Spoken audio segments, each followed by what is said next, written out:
नमस्कार सांग मैंने मोर चैनल कुक सरिता को स्वागत। आज मुझे आसी एमती एक पनीर भुजीर सिंपल रेसिपी जहाँ थे बनइले बारंबार बनवाई इच्छा है। आउ ए रेसिपीटी मु तो कहबी बड़ मान छुआ मान अधिक पसंद आसब कारण ए रेसिपी कौन मसलार बेसी व्यवहार करनी पूरा सिंपल वे करी आउ झटपट बनीज। तेरे चलतु आज रेसिपी स्टार्ट करवा। ए रेसिपी कौन कौन सामग्री नहीं देखी ना। ये मु 200 ग्राम पनीर नहीं आउ कंचा लंका नहीं चारिटी दुईटा पियाज नहीं गोटे कैप्सिकम नहीं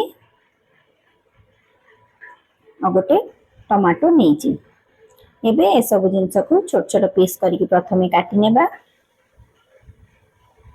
देखंतु ए सब को काटी नहीं लंका को भी काटी नउची।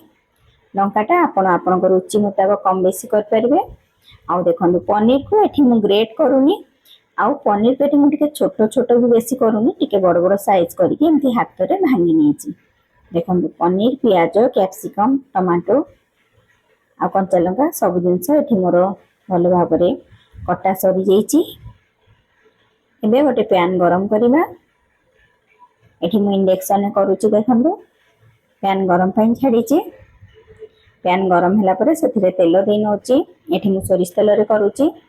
तेल मु एठी 2 टेबल स्पून पाखापाखी तेल देई नेची। तेल तातिला परे सेथिरे प्रथमे प्याज को देई नउची। एठी मते सब जिंस को हल्का केवल कंचार स्मेल जीवा पर्यंत भाजीबार अछि, बेसी भाजीबार नाही। देखंतु तापरे प्याज परे मु कंचा लंका को देई नउची। तापरे कैप्सिकम आ टमाटो को देई नेबी। ए सब जिनस को भी गोटे 2 मिनिट पर्यंत एमती भाजी नेबी केवल कंचा स्मेल जीवा पई।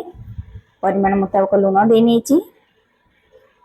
एथे मु हळदी गुंड देनी, आपण चाहिले देई परिबे किंतु हळदी गुंड देले तार कलरटा चेंज हे दिबो। सते मु हळदी गुंड देनी। गोटे चम्मच चिली सॉस देली, गोटे चम्मच सोया सॉस दोची और 2 चम्मच टमाटो सॉस देची। देखन ए सब जिनस को एबे टिके समय भाजी नेबी।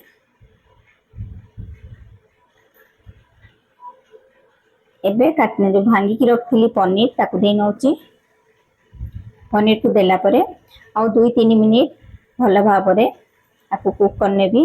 2-3 मिनिट परे हमर सुस्वादिष्ट पनीर भुजी रेडी हे जिवो। देखंतु एटी भुजी पूरा रेडी हे गलानी। शेष रे गोटे चम्मच कस्तूरी मेथी पत्र को गुंड कर दे नउची आउ ताकू भल भाव रे गोळै की फ्लेम ऑफ कर नेबी। आपण पाखरे जदि धनिया पत्र थिबो नियाती बाबरे देबे, तार स्मेल आ फ्लेवरटा बहुत बढ़िया आसी थाए। मो पाखरे जेहेतु नथिला मु देइनी। एबे देखंतु हमर पूरा स्वादिष्ट पनीर भुजी रेडी हे जाईची। एबे आपको गरम गरम सर्व करि नेबा। गरम गरम रोटी परोटा किंबा भात सह एहार स्वाद खूब जबरदस्त लागे। आ छुआंकर टिफिन बॉक्स रे आपन निहाती भाबरे जदि आपन पैक करके दोचनी रोटी किंबा परोटा सहित छुआ मान को निश्चित भाबरे भलो लागिवो। ताहले सांग माने आपण मान को एही रेसिपी केमती लागिला कमेंट सेक्शन में निहाती जणांतु। वीडियोटी भल लागितिले लाइक शेयर और कुक विथ सरिता चैनल को सब्सक्राइब करिया पई भूलिबेनी। फेसबुक पेज रे देखतिले फॉलो तो निहाती भाबरे करिनेबे। रहिली पुणी आसीबी एक नवा रेसिपी सहित। धन्यवाद।